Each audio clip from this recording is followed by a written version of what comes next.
Good morning students. आज हम simple stress and strain के बारे में पढ़ेंगे। स्ट्रेंथ ऑफ मटेरियल में स्ट्रेस एंड स्ट्रेन जो है वो हमको फाइंड करने की ज़रूरत क्यों रहती है, सिग्निफिकेंस क्या है इसका। स्ट्रेंथ ऑफ मटेरियल जो है उसमें क्या होता है कि कोई भी मटेरियल है, जैसे मेनली हम सिविल इंजीनियरिंग में कोई भी मटेरियल की स्ट्रेंथ हमें फाइंड आउट करना बहुत ज़्यादा ज़रूरी है कि कोई भी पर्टिकुलर लोड जो है जिसके लिए हम डिज़ाइन कर रहे हैं वो उसको रेजिस्ट कर सकता है या नहीं कर सकता है। तो उसके लिए हमें उसकी स्ट्रेंथ जानना बहुत ज़रूरी है, और स्ट्रेंथ जानने के लिए सबसे पहले हमें स्ट्रेस और स्ट्रेन क्या है ये पता होना चाहिए। तो स्ट्रेस क्या होता है, सबसे पहले कोई भी ऑब्जेक्ट है, उस ऑब्जेक्ट पे हमने फोर्स अप्लाई किया, फोर्स ये ठीक है, ये आपने फोर्स जो अप्लाई किया है इसको हम पर्टिकुलरली टेंसाइल फोर्स बोलेंगे। टेंसाइल फोर्स क्यों, जिसको भी हम खींच रहे हैं इसको इस साइड से, मतलब दोनों तरफ से, जिससे इसकी लेंथ बढ़ सकती है, तो वो फोर्स जो है वो टेंसाइल फोर्स होता है।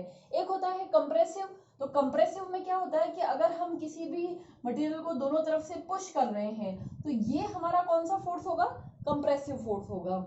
तो ये दोनों फोर्सेस जो हैं इनको हम नॉर्मल जो है फोर्सेस बोलते हैं कि क्रॉस सेक्शन एरिया के नॉर्मल लग रहा है, ये चाहे तो ये बाहर टूवर्ड्स जा रहा है या इसकी तरफ आ रहा है, ठीक है।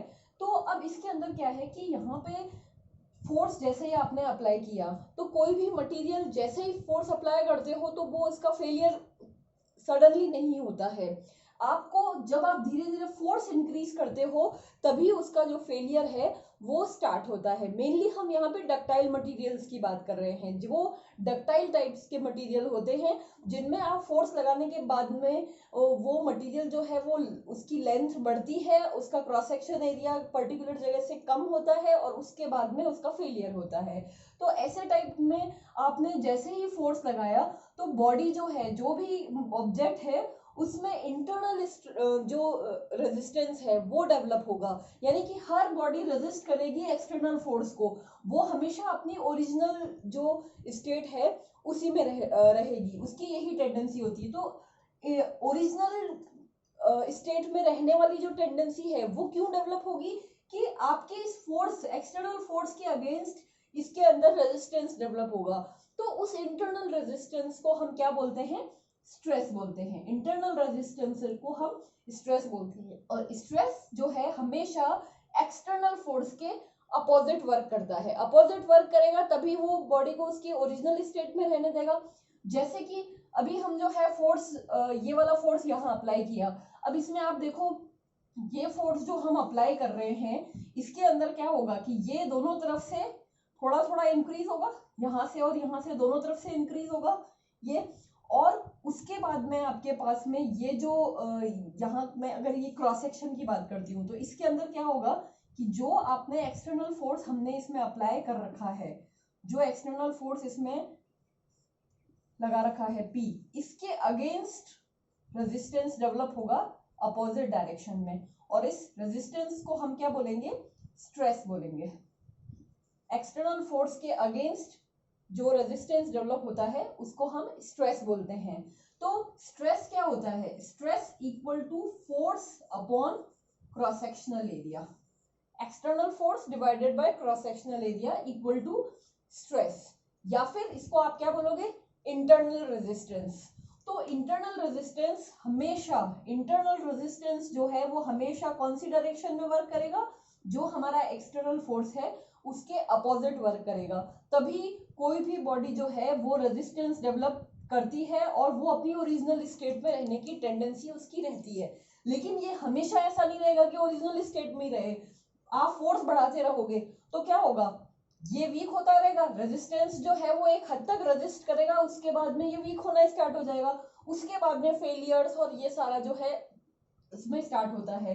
तो यहाँ पे क्या है कि एक तो हो गया हमारा स्ट्रेस, दूसरा वर्ड है हमारा स्ट्रेन। स्ट्रेन का क्या मतलब है, जो यहाँ पे जितना भी ये इंक्रीज हुई है इसकी साइज दोनों मिला के, ये मान लो यहाँ डेल्टा 1 इंक्रीज हुई, यहाँ डेल्टा 2 इंक्रीज हुई, तो टोटल कितना हुआ, डेल्टा इंक्रीज हुई, इन दोनों को ऐड कर लो, टोटल इंक्रीज कितना हुआ, डेल्टा, यानी कि ये क्या है, डिफॉर्मेशन, टोटल डिफॉर्मेशन है ये, ठीक है। तो deformation divided by original length equal to strain. Strain क्या होता है? डिफॉर्मेशन पर यूनिट लेंथ को स्ट्रेन बोलते हैं। और इसको हम, ये सारे सिंबल्स हैं इसको नोट मतलब डिनोट करने के लिए, ठीक है। तो यहाँ पे ये है strain, deformation per unit length, और स्ट्रेस हो जाएगा या इंटरनल रेजिस्टेंस जो है बॉडी का वो हो जाएगा फोर्स पर यूनिट एरिया। तो इन दोनों में जो रिलेशनशिप है वो अब हमको पढ़ना है।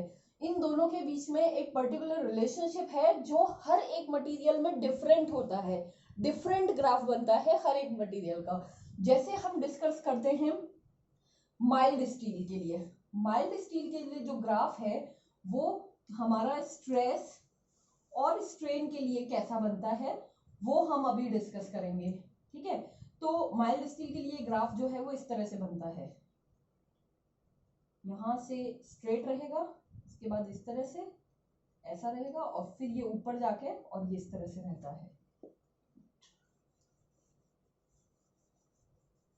यहाँ पे ये इस तरह से वर्क करेगा, ठीक है। ये स्ट्रेन, ये स्ट्रेस। स्ट्रेस क्या होता है? Force upon area, stress. और स्ट्रेन क्या होगा? Delta upon L. यानी कि आपने स्टार्टिंग में जैसे ही फोर्स, एक्सटर्नल फोर्स लगाया तो बॉडी में जो है स्ट्रेस डेवलप होगा, यानी इंटरनल रेजिस्टेंस डेवलप होगा, और वो जो है प्रोपोर्शनल होगा हमारे डिफॉर्मेशन, स्ट्रेन के प्रोपोर्शनल होगा, ठीक है। तो इसमें क्या होता है कि स्टार्टिंग में यहाँ ओ पॉइंट से लेके ए पॉइंट तक ऐसा होता है कि अगर यहाँ से लेके यहाँ तक की कंडीशन में, इस फोर्स की कंडीशन तक, यहाँ तक का जो फोर्स लगा है, इस फोर्स को हम रिमूव करेंगे, इस फोर्स को हम रिमूव करते हैं, थोड़ा सा नीचे ले लेती हूँ, ये एक्चुअल में थोड़ा सा यहाँ नीचे रहता है ए पॉइंट, ये ए पॉइंट है, ठीक है, ये वाला ए पॉइंट। तो यहाँ पे आप जैसे ही फोर्स को रिमूव करोगे, ये जो मटेरियल है, यानी कि ये फोर्स आपने रिमूव किया, तो ये मटेरियल जो है वो वापस अपनी ओरिजिनल स्टेट तक आ जाएगा। ये जो डिफॉर्मेशन हुआ है, ये डिफॉर्मेशन हटके ये वापस इसमें आ जाएगा। रबड़ को आप खींचते हो, इसमें से फोर्स हटा दो, वापस अपनी ओरिजिनल स्टेट तक आ जाता है, ठीक है। उसके बाद में वो डिफॉर्म कब होता है? बहुत ज्यादा स्ट्रेच कर दिया, यानी बहुत फोर्स आपने बढ़ा दिया, तब वो डिफॉर्म होगा। तो हर माइल्ड स्टील की कंडीशन में भी यही है, वो भी एक डक्टाइल मटेरियल है, तो वो भी इस तरह से बिहेव करेगा कि एक लिमिट तक उसकी लिमिट ऑफ प्रोपोर्शनलिटी चलेगी, यानी इलास्टिक लिमिट चलेगी, कि अगर आपने फोर्स को रिमूव कर दिया तो वो वापस अपनी ओरिजिनल स्टेट पे आ जाएगा, ये दोनों डिफॉर्मेशन हट जाएंगे और ये वापस से यहाँ तक आ जाएगा, ठीक है। उसके बाद में जो है आपका पॉइंट जो है बी तक आता है, कि जिसके लिए आपकी प्लास्टिसिटी लिमिट, क्या आपने फोर्स को हटा दिया लेकिन बॉडी जितनी डिफॉर्म हुई वो वापस उतनी ओरिजिनल स्टेट तक नहीं आती है, वो ओरिजिनल स्टेट तक नहीं आएगी। उसके बाद में नेक्स्ट हमारा सी पॉइंट होता है, जिसको हम यील्ड पॉइंट कहते हैं। यील्ड पॉइंट, यील्ड पॉइंट क्या होता है? ये ग्राफ देख के आपको लग रहा है ना कि यहाँ पे अब यहाँ तक आते आते ये जो फोर्स है इसको हमने नहीं इंक्रीज किया है तो भी डिफॉर्मेशन हो रहा है, यहाँ तक डिफॉर्मेशन जो है वो बढ़ गया। भाई ये डिफॉर्मेशन कोई बता रहा है ना, तो यहाँ तक बढ़ गया, यानी कि फोर्स को आपने इंक्रीज, एक कंडीशन ऐसी आती है कि आप फोर्स इंक्रीज नहीं करते हो तो भी बॉडी डिफॉर्म हो रही है उस कंडीशन में, तो वो आपका पॉइंट जहां से बिना फोर्स को इंक्रीज किए ही बॉडी डिफॉर्म हो रही है, तो वो होता है आपका यील्ड पॉइंट, ठीक है।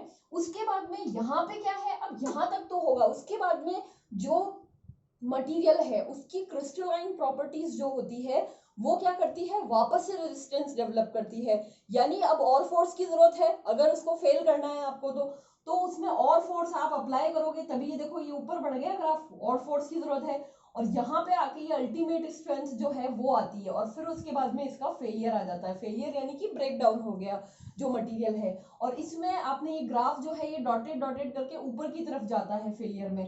तो एक्चुअल में क्या होता है कि stress is equal to force upon area होता है, तो ये जो फोर्स ऑफ एरिया, ये जो एरिया लिया है वो ओरिजिनल क्रॉस सेक्शन लेते हैं, क्योंकि क्या होता है कि जैसे आपका फोर्स इतना लग गया है तो बॉडी इतना थोड़ी नहीं रहेगी, भाई ओरिजिनल स्टेट तक आई, यहाँ तक आई, डिफॉर्म हुई, अपने आप डिफॉर्म हो रही है, उसके बाद यहाँ तक आ जाती है, तो क्रॉस सेक्शन क्या होगा, वीक होगा ना, कम रिड्यूस होगा क्रॉस सेक्शन वाला एरिया वाला, ये वाला जो एरिया है यहाँ पे, तो उसमें दोनों तरफ से जो रिड्यूस हो रहा है इसमें जो एरिया है इसका, तो यहाँ से ये ब्रेक डाउन होगा।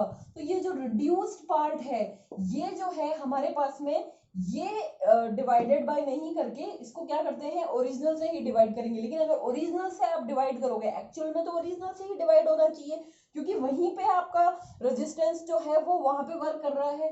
तो ओरिजिनल से करोगे तो आप डॉटेड में ऊपर जाएगा क्योंकि ये डिक्रीज हो रहा है। लेकिन एक्चुअल में हम क्या करते हैं, इसके ओरिजिनल क्रॉस सेक्शन एरिया से ही डिवाइड करते हैं। इसीलिए ये ग्राफ जो है हम यहाँ पे ये इस तरह से नीचे की तरफ आया है। ठीक है, इसका मतलब ये नहीं कि फोर्स कम होके और फिर फेलियर होगा। इसका रीजन ये है कि क्रॉस सेक्शन एरिया जो है वो आपका ओरिजिनल ही ले रहे हैं हम इसके अंदर, इसीलिए इस तरह से हुआ है। ठीक है, तो अब इसके अंदर क्या है कि यहाँ पे ये फेलियर हो गया, यानी कि कोई भी मटेरियल है उसका अल्टीमेट स्ट्रेंथ, या इसको अल्टीमेट स्ट्रेंथ बोलते हैं, यहाँ पे ये फेलियर हो गया। मेनली जो हमारा स्ट्रेंथ ऑफ मटेरियल है, या हम सिविल के पॉइंट ऑफ व्यू से देखें तो ये पॉइंट सबसे ज्यादा इंपॉर्टेंट होता है कि उसकी अल्टीमेट स्ट्रेंथ क्या है, कि वो यहाँ तक के जो लोड है वो यहाँ पे वो बियर कर लेगा। तो उसी के लिए आप होता है कि भाई कितने के लिए आपको डिजाइन करना है, 250 का लोड 250 किलो न्यूटन का कर पा रहा है, 1000 किलो न्यूटन का, 2000 किलो न्यूटन का कर पा रहा है, तो वो यहां से हम निकालेंगे मटेरियल के लिए। ठीक है, तो ये जो है स्ट्रेस और स्ट्रेन का रिलेशनशिप है। अब यहाँ पे तुम देखो ये रिलेशनशिप जो है ओ से लेके ए तक का, इसमें क्या है, stress is proportional to strain आ रहा है क्योंकि स्ट्रेट लाइन आ रही है। ठीक है, तो यहां तक के लिए जहां पे stress is proportional to strain है, इस प्रोपोर्शनलिटी साइन को हटाने के लिए हम कोई ना कोई कांस्टेंट लगाएंगे, और यहाँ कांस्टेंट कौन सा आएगा, modulus of elasticity, of elasticity. ठीक है, या फिर इसको यंग्स मॉड्यूलस भी बोलते हैं। तो ये जो फॉर्मूला है कि जहां पे stress is proportional to strain है, इसको हम क्या बोलते हैं, हुक्स लॉ बोलते हैं। ठीक है, हुक्स लॉ का मतलब क्या है कि stress is proportional to strain, इस प्रोपोर्शनलिटी साइन को हटाने के लिए ये मॉड्यूलस ऑफ इलास्टिसिटी आएगा। और यहाँ पे आप इसको और फॉर्मूले को डिस्क्राइब करेंगे तो देखो ये क्या होता है, force upon area equal to ये modulus of elasticity multiply by strain का मतलब क्या होगा, डेल्टा डेल अपॉन एल। तो यहाँ पे इसको मैं यहाँ पे लेके आती हूँ, डेल इज इक्वल टू क्या हो जाएगा, ये del equal to P L upon A E. तो ये फॉर्मूला जो है वो हमारे लिए मोस्ट इंपॉर्टेंट है। डेल्टा डिफॉर्मेशन जो है, बहुत सारे क्वेश्चंस हमारे delta del deformation is equal to P L upon A E से सॉल्व होंगे और हुक्स लॉ को फॉलो करेंगे। ठीक है, तो ये पूरा है जिसमें हमने सिंपल स्ट्रेस एंड स्ट्रेन के बीच में रिलेशनशिप हुक्स लॉ को पढ़ा है। और एक और चीज डिस्कस की हमने कि ये टेंसाइल फोर्स है, वैसे ही मैंने बताया था कि टेंसाइल की जगह आपका कंप्रेसिव फोर्स भी लग सकता है, कि ये जरूरी नहीं हो, अगर आपने कंप्रेसिव लगाया तो ये क्या होगा, मटेरियल जो है वो कंप्रेस होगा। लेकिन ये दोनों किस में आते हैं, नॉर्मल स्ट्रेस में, मतलब इसके अगेंस्ट जो भी रेजिस्टेंस डेवलप होगा, टेंसाइल फोर्स के अगेंस्ट जो रेजिस्टेंस डेवलप होता है उसको हम क्या बोलते हैं, टेंसाइल स्ट्रेस। और जो कंप्रेसिव फोर्स के अगेंस्ट रेजिस्टेंस डेवलप होता है उसको हम बोलते हैं कंप्रेसिव स्ट्रेस। ऐसे ही ये लग रहा है नॉर्मल स्ट्रेसेस, इनके अगेंस्ट ये नॉर्मल स्ट्रेसेस है। नॉर्मल स्ट्रेसेस क्यों है, क्योंकि ये वर्क कर रही है क्रॉस सेक्शन एरिया के नॉर्मल परपेंडिकुलर वर्क कर रही है। ऐसे ही अगर हमको एक और होता है शियर फोर्स, शियर फोर्स में क्या होता है कि ये शियर फोर्स इस तरह से लगता है, ऐसे क्रॉस सेक्शन एरिया के पैरेलल लगता है या टेंजेंशियल। तो इसमें जो स्ट्रेसेस डेवलप होंगी वो कैसी होंगी, ये यहाँ पे ऐसा है तो ये जाएगा ऊपर की तरफ, और यहाँ ये ऐसा है तो ये नीचे की तरफ अगेंस्ट ही वर्क करेगा ना भाई। फोर्स ऐसे वर्क कर रहा है तो स्ट्रेसेस उसके अपोजिट वर्क करेगी, तो वो इसको बोलते हैं शियर स्ट्रेस। और ये है इसके अगेंस्ट जो वर्क कर रही है ये टेंसाइल स्ट्रेस, और इसके अगेंस्ट जो वर्क करेगी यहाँ पे ये क्या है, इसके अगेंस्ट जो वर्क करेगी वो इस डायरेक्शन में वर्क करेगी, तो ये हो गई कंप्रेसिव स्ट्रेस। तो यहाँ अपना जो फर्स्ट यूनिट चलेगा इसके अंदर हम नॉर्मल स्ट्रेसेस जो हैं वो इसके अंदर पढ़ेंगे। उसके बाद शियर जैसा टाइप का फोर्स लग रहा है, इंटरनल रेजिस्टेंस भी उसके अपोजिट डायरेक्शन में ही वर्क करेगा।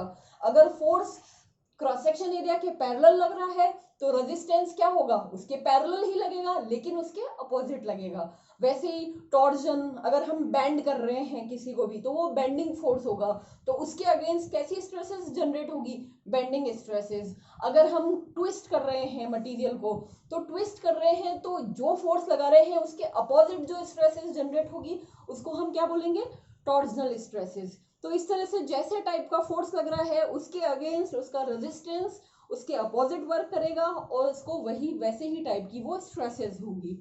तो ये हमारा आज कंप्लीट हुआ है simple stress strain with Hooke's law.